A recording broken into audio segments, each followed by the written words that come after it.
Rasulullohga tanlash imkoni berildi. Allohning huzuriga borishni tanladilar.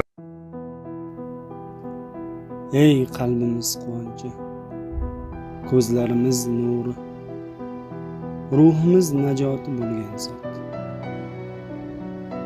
Biz sizni juda sog'indik.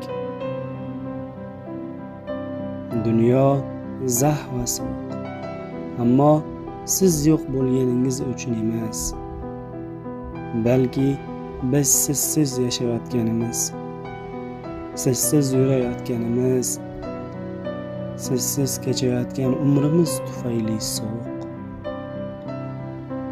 Ya Rasululloh, har bir eshitilgan salovatda qalbimiz junbushga keladi. Har gal nomingiz tilga olinganda ko'zlarimiz yoshga to'ladi.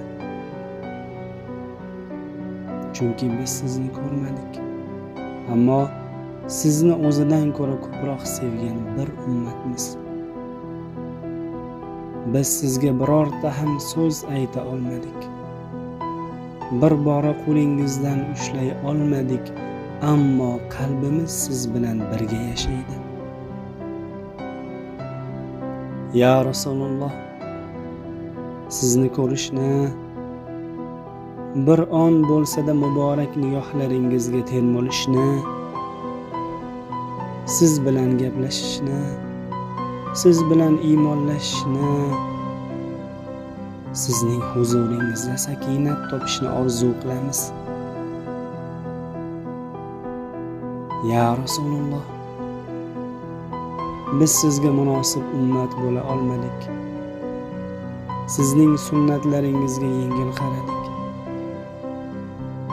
O'z nafsimizni sizning yo'lingizdan ustun qo'ydik. Lekin sizning ummatim degan nidoingiz bizga shijoat beradi. Sizning vafotingiz haqida eshitgan har bir hadis yuragimizni tilka pora qiladi. Sizsiz qolgan dunyo xuddi quyoshi botgan, yulduzi so'ngan suvsiz sahroga o'xshaydi. Ya Rasululloh, siz bu ummatga eng buyuk rahmat edingiz. Biz sizning oldingizga borishni orzu qilamiz. Biz ham sahobalaringiz kabi, ya Rasululloh, men sizni jannatda qayerdan qidiray deb so'ragimiz keladi. Chunki yuragimiz siz bilan to'liq bo'ladi. Biz bu dunyoda sizni ko'rmaganmiz, lekin sizni jonimizdan ortiq yaxshi ko'ramiz. Ey Robbimiz, bizni Rasuling bilan birga qil. Bizga u zotning shafoatlarini nasib et. Bizni u zotga munosib ummat qil.